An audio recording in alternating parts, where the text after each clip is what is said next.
한때 거대한 페르시아 제국의 중심이었던 곳에 지금은 전 세계 경제의 운명을 좌우하는 아주 좁은 물길이 하나 있습니다. 폭이 34km밖에 안 되는 바로 호르무즈 해협이죠.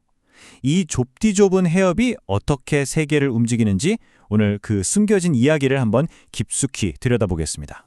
자, 20%. 이게 어느 정도냐면요. 전 세계가 쓰는 석유 5통 중에 한 통은 무조건 여기를 지나간다는 뜻입니다. 매일같이 2천만 배럴이라는 정말 어마어마한 양의 석유가 바로 이 좁은 길을 통과하고 있는 거죠. 그런데 이 모든 석유가 지나가는 길의 폭이 고작 34km밖에 안 된다는 거예요. 정말 아슬아슬하죠? 만약 이 좁고 취약한 길목에서 무슨 문제라도 터진다면 그 충격은 단순히 유조선 한 척에서 끝나지 않고 세계 경제 전체를 뒤흔들게 될 겁니다. 그래서 인류의 경정맥이라고들 부릅니다.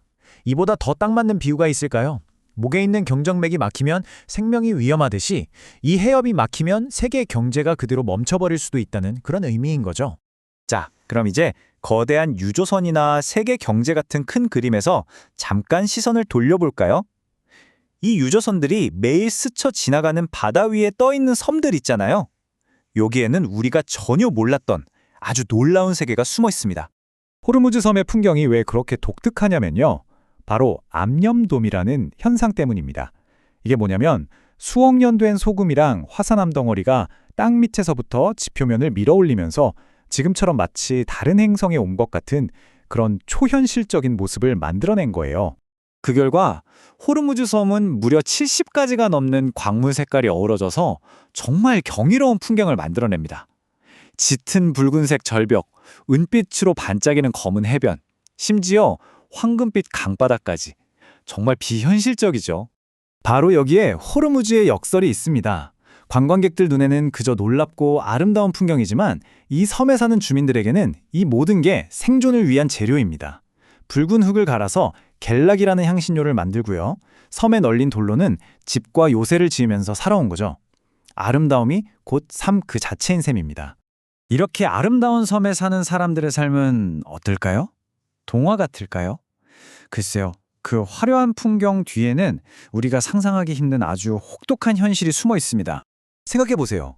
세계 경제의 대동맥이 바로 옆을 지나가는데도 주민들은 어떤 직접적인 혜택도 받지 못합니다. 마시는 물은 전부 밖에서 사오거나 바닷물을 정수해서 써야 하고요.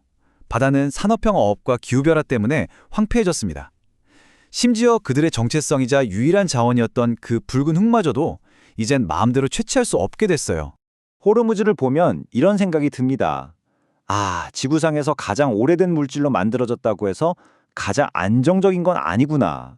모든 것은 변하고 또 불안정하구나. 그리고 바로 그런 불안정함 속에서 살아남는 법을 터득한 사람들의 지혜가 여기에 있는 거죠. 자, 이번엔 이란에서 가장 큰 섬인 캐슘으로 가보겠습니다. 호르무즈랑 비교하면 일단 크기부터가 압도적이죠. 인구도 훨씬 많고요. 중동에서 유일하게 유네스코 세계 지질공원으로 지정됐을 만큼 아주 독특한 유산을 간직한 곳입니다. 캐슘 섬에는 정말 놀라운 전통이 하나 있는데요. 바로 렌즈라는 배를 만드는 기술입니다.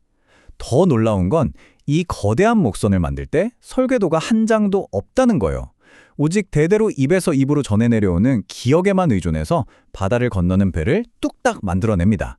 이 기술 유네스코 무형문화유산으로도 지정됐습니다. 하지만 이렇게 거대한 캐슘섬조차도 현대화의 압력이나 환경변화라는 거대한 파도 앞에서는 한없이 취약합니다. 그 엄청난 규모와 유구한 역사만으로는 생존을 보장할 수 없다는 걸 캐슘이 우리에게 보여주고 있는 거죠. 이런 불안정한 환경에 맞선 생존 이야기는 비단 섬에만 있는 게 아닙니다. 이제 해협에서 내륙으로 한번 시선을 옮겨볼까요? 바로 거대한 소금호수 우르미아의 이야기입니다. 이 변화는 정말 충격적입니다. 한때 세계에서 두 번째로 컸던 이 소금 호수가 1990년대 중반 이후에 수량이 90% 이상 줄어들었어요. 그러니까 거의 완전히 사라져버린 거나 마찬가지입니다. 우르미아 호수가 왜 핏빛으로 변하는지 아세요? 여기엔 과학적인 이유가 있습니다. 봄에는 녹색이던 호수가 점점 물이 마르면서 염도가 엄청나게 높아져요. 그럼 그 안에 미세조류가 살아남으려고 붉은 색소를 뿜어내는 겁니다. 그러니까 이 붉은색은 아름다운 풍경이 아니라 생태계가 보내는 처절한 경고 신호인 셈이죠. 그리고 우르미아는 우리에게 아주 냉정한 교훈을 줍니다. 붕괴의 첫 신호가 나타났을 때 바로 그때가 아직은 되돌릴 기회가 있는 마지막 순간이라는 것을요. 그 순간을 놓치면 모든 것이 돌이킬 수 없게 될지도 모릅니다. 호르무즈, 캡슘, 그리고 우르미아. 지금까지 이야기한 이 장소들이 다 따로 떨어진 이야기 같으신가요? 사실은 하나의 거대한 그림을 그리고 있습니다. 바로 우리 모두의 미래에 대한 그림이죠.